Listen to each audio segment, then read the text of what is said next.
নমস্কার বন্ধুরা, কেমন আছেন সবাই? আশা করি সবাই খুব ভালো আছেন। ভগবানের আশীর্বাদে আমরাও খুব ভালো আছি। সুতোবাজ ফ্যামিলিতে ওয়েলকাম জানিয়ে আমার নতুন একটি ব্লগ শুরু করছি। আজ একটা স্পেশাল দিন, অবশ্যই বলবো কেন সেটা স্পেশাল দিন।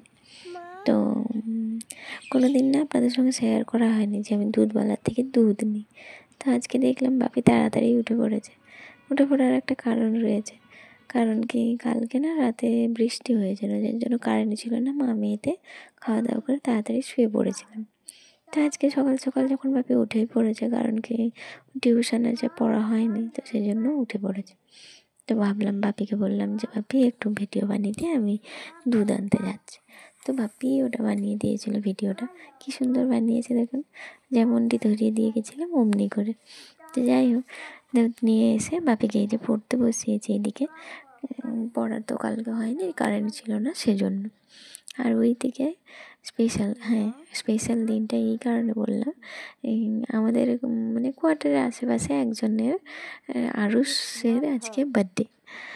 আচ্ছা, আরুষটা হলো এই বাপির একজন ফ্রেন্ড, ওর থেকে ছোটো 1 বছরের।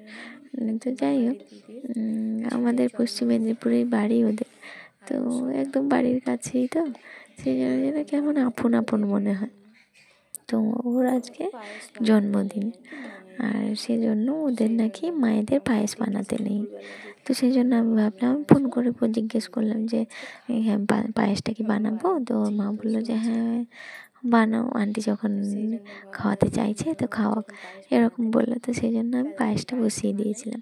আগের 2 দিনকার দুধটা জমা ছিল, তো সেই জন্য গোবিন্দভোগ চালের ওই দিকে পায়েস বানিয়েছি, একটু হালকা ঘিতে ভেজে। আর এই দিকে আজকে দুধটা গরম করতে চাপিয়েছি। আর বাপি যেহেতু আজকে টিউশনে যাবে, তো তাড়াতাড়ি আজকে ভাবছি ভাতটা করবো। মা মেয়েতে একটু ভাত খাবো। আর হ্যাঁ, দুপুরবেলা আবার ওই আরুষের বাড়িতেই আমাদের মা মেয়ের নেমন্তন্ন আছে। আমার না বলেছিলাম, তো ওর মা শুনেনি, বলে যে দাদা নেই, তো দাদা থাকলে হয়তো আমি দুপুরবেলা ডাকতাম না। মা মেয়ে যখন আছো প্লিজ আসবে না, একটু ছবি টবি তুলে দেবে, আসবে, একসাথে আনন্দ করবো, মজা করবো। তো আমি আর না করিনি, গেছিলাম মা মেয়েতে পায়েস বানিয়ে। বাপি টিউশন থেকে আসার পরে তারপরে ওকে স্নান টান করিয়ে নিয়ে তারপর পায়েস নিয়ে গেছিলাম। এই যে কি মিষ্টি দেখুন, ওর হাসিটা এত সুন্দর না, আর এত সুন্দর ওই পোজে হাসে না, হেব্বি লাগে একদম। আর আমার কাট্টি বয় এই কারণে বলি, ওর প্রতিটা কথায় না থাকে বলে দেবে কাট্টি, এরম করে বলবে। তো সেই জন্য ওকে আমি কাট্টি বয় বলে ডাকি। তো যাই হোক, হ্যাপি বার্থডে বেটা। আর হ্যাঁ, মেনুতে কী কী ছিল বলে দিই। ছিল সাদা ভাত, লেবু, লঙ্কা, আলু ভাজা, বেগুন ভাজা, উচ্ছে ভাজা, আর ছিল কুঁদরি ভাজা, শিম ভাজা, বাটা মাছের ভাজা, আর ওইদিকে স্যালাডে ছিল তো বিট, গাজর, শসা, পেঁয়াজ, আর ছিল এদিকে ডাল, আর মাছের ঝোল, চাটনি, পায়েস, দই, মিষ্টি, পাঁপড়। আর ফল ছিল 5 রকমের, তার মধ্যে ছিল আম, আপেল, বেদানা, কমলালেবু, আঙ্গুর, আর এদিকে চিপস আর চকলেট। আর পাশে দেখছেন না ওই এটা রয়েছে, স্পাইডারম্যান। উনি আবার স্পাইডারম্যানের খুব ভক্ত। ওনার আমার বার্থডেতে পুরো থিমটাই হয়েছিল স্পাইডারম্যানের। সেটা এখন পরে তখন বলবো, দেখাবো। যাই হোক, এই যে ওর মা বরণ করছে, আর আমরা ছবি তুলছি। আমরা বলতে এখানে আমি রয়েছি, বাপি রয়েছে, আর ওদেরই ব্লকের উপরে একজন থাকে, সেও বাঙালি। তো মন্দিরা, ও রয়েছে, ও বাজাচ্ছে শাঁখ, আর আমি ধরেছি ফোন, 2টো ফোন আমার আর ওর মায়ের, 2টো ফোনে, একটাতে ভিডিও আর একটাতে কিছু ফটো এরকম হবে হয়তো। কিছুটা স্টিল করে রাখছিলাম, যাতে ওর মায়ের যেখানে ইচ্ছা হবে সেখানে স্ক্রিনশট নিয়ে নিতে পারে, এরকম। এই যে ও শাঁখ বাজাচ্ছে, তো বাজাতে পারছে না, শাঁখটা খুব ছোট্ট। তো এবার যার যে শাঁখটা মানে হাতে পড়ে, বলে না, যার যেটা জিনিস তাতে ভালো হয়, তো বলছিল উল্টো করে বাজাতে দিলে শাঁখটা ভালো বাজে। তো যাই হোক, তারপরে ওকে খাইয়ে দিয়েছিলাম, আমি বলেই গিয়েছিলাম যে ফোন করে বলে দিয়েছিলাম যে তুমি বাচ্চাটাকে খাইয়ে দিও, কারণ কি ছবি টবি তুলতে দেরি হবে, বাচ্চা মানুষ খিদে পাবে, বিরক্তি হবে। আর উনি বাবু ওনার সবার থেকে সবের পছন্দের কিন্ডার জয় সবার আগে তুলে নিয়েছেন, তুলে নিয়ে খেতে শুরু করে দিয়েছেন। অত ফটো তোলার জন্য অত কে ওয়েট করে বলুন।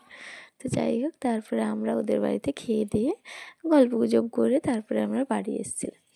এই যে বাড়ি আসার পরে আমাদের এখানে গ্যাসের পাইপ লাইন হচ্ছে, তো বাপি বলে যে ওকে মাটির উনুন করে দিতে হবে। তো সেই জন্য এই যে মাটি এনে আমি এই যে উনুন করেছি। কি খুব সুন্দর হয়েছে, কিন্তু দারুণ হয়েছিল দেখতে। সাথে আরও অনেক কিছু বানিয়েছিলাম, ওই যে বাপির হাঁড়ি, রুটি বেলনি, খুন্তি হাতা, বেলনি চাকি, সিলভারটা, আর ছোটো বাটি, হ্যান ত্যান এইসব বানিয়েছেন যতটুকু পারি আর কি। আমি খুব একটা ভালো পারি না যদিও। তো যাই হোক, আর কেমন হয়েছে জিনিসগুলো অবশ্যই কমেন্টে জানাবেন। তো হ্যাঁ, আরুষের বার্থডেটা কিন্তু আজকে সেলিব্রেট এমনি ছোটোখাটো করে ঘরের মধ্যে হয়েছিল, কিন্তু সেলিব্রেট করবে বলছে কালকে করবে। তো আমার তো সেরকমভাবে আরুষের জন্য কোনো গিফট আনা হয়নি। তো বাপিকে ওই জন্য বিকেলবেলা বলছিলাম যে চল গিয়ে গিফটটা নিয়ে আসি। দিয়ে ওই যে মা মেয়েতে যাচ্ছে, ও ঘুম থেকে উঠেছে, কিছু খায়নি, আর দেরি হয়ে গেছিলো বলে উঠতে, আর ওকে কোনো ফল কেটে দিইনি। ওই একটা বিস্কিটের প্যাকেট নিয়ে বলি চল খেতে খেতে চলে যাবে। তারপরে এই যে গিফটের দোকান আমার ঠিক জানা নেই, তবু আমি পাশের কোয়ার্টারে একজন দিদিকে জিজ্ঞেস করে আমি এসেছিলাম। বলেছিল এই দিকে যাবে একটা দেখতে পাবে। ও মা, গিফটের দোকানে এসে দেখছি দোকানে ঢোকার আগেই বেরিয়ে মানে গেটটা পেরিয়েছি কি সুন্দর ফুলের বাগান, মানে এত দারুণ করে সাজানো ছিল, আমি আর ভিডিও না করে থাকতে পারিনি। দেখুন কি সুন্দর লাগছে জায়গাটা। আজকে আবার তার উপরে এইখানে না একটা কিছু একটা পার্টি ছিল, যার জন্য কি সুন্দর গান বাজছে, আর তার সাথে এই ফুলগুলো যেন জাস্ট ওয়াও লাগছে আর কি। তো আমি দেখতে পাচ্ছিলাম না দোকানটা যে কোথায়, তা করতে আমি জিজ্ঞেস করবো, ওই দিকে দেখুন বেঞ্চে বসে আছে না, তো ওরা আমাকে ডাকছে। ওদেরকে দেখে আমি তো অবাক, ওরা তো আমাদের মানে কোয়ার্টারের এদিক ওদিকে থাকে, পার্কে দেখা হয়। তো ওরাই বলছে যে আরে আসো, কেন এসেছো? আমি এরকম বললাম যে এখানে কোথাও গিফটের দোকান আছে, বলে হ্যাঁ ওই যে পাশে। তো তারপরে এই যে সবাই মিলে একটু গল্প গুজব করছিলাম, বললো যে এসো ছবি তুলবো। এই যে ছবি টবি তুলছিলাম। তারপরে এলাম গিফটের দোকানে, ওই যে ওই এটার সেটটাই নিয়েছে, ওই বাটি সেটটা। বাচ্চা মানুষ খেলনা তো ওর খুবই থাকে, তো সেই জন্য আমি ভাবলাম যে কিছু একটা দিই, যাতে করে ওর মায়ের মনে থাকে অন্তত যে হ্যাঁ ওই সুতপা এইটা দিয়েছিল। তো যাই হোক, এটা নিয়েছিলাম। এখানে কিন্তু শুধু এই শোপিস কিংবা কাঁচের বাটি, গ্লাস, বোতল এরকম আছে তা নয়, আছে আরও অনেক কিছু ছিল, ওই জামা কাপড়। তো বাপি বায়না করছিল ওর জন্য কিছু নেওয়া হয়নি, তো ওর জন্য নিলাম একটা জলের বোতল, যেহেতু কদিন পরে স্কুলে যাবে সেই জন্য জলের বোতল নিয়েছিলাম। যেহেতু নেই এখানে সাদা ফুলগুলো দেখুন, জাস্ট মানে সে কী বলে বর্ডার করে এত সুন্দর দেওয়া আছে, খুব সুন্দর লাগছে দেখতে, মানে দারুণ লাগছে, খুব সুন্দর লাগছিলো। মানে যাওয়ার সময়ও ভাবলাম যে একটু ভিডিও করে নিই। তো সন্ধে প্রায় হয়ে এসেছিলো, তবুও ভালো লাগছিলো দেখতে। তো যাই হোক, কালকে বার্থডে পার্টি হবে, তো কালকে দেখাবো কী কী হয় না হয়। তো চলুন, ভিডিওটি এই পর্যন্তই। ভালো লাগলে অবশ্যই লাইক এবং কমেন্ট করবেন, আর আমার ভিডিওতে যারা নতুন তারা অবশ্যই চ্যানেলটিকে সাবস্ক্রাইব করে দেবেন, আর পাশে থাকা বেল আইকনটাও প্রেস করে দেবেন, যাতে করে আমি নতুন ভিডিও দিলে আপনার কাছে সবার প্রথমে পৌঁছে যায়। চলুন, টাটা, দেখা হচ্ছে নতুন কোনো একটা ভিডিওতে।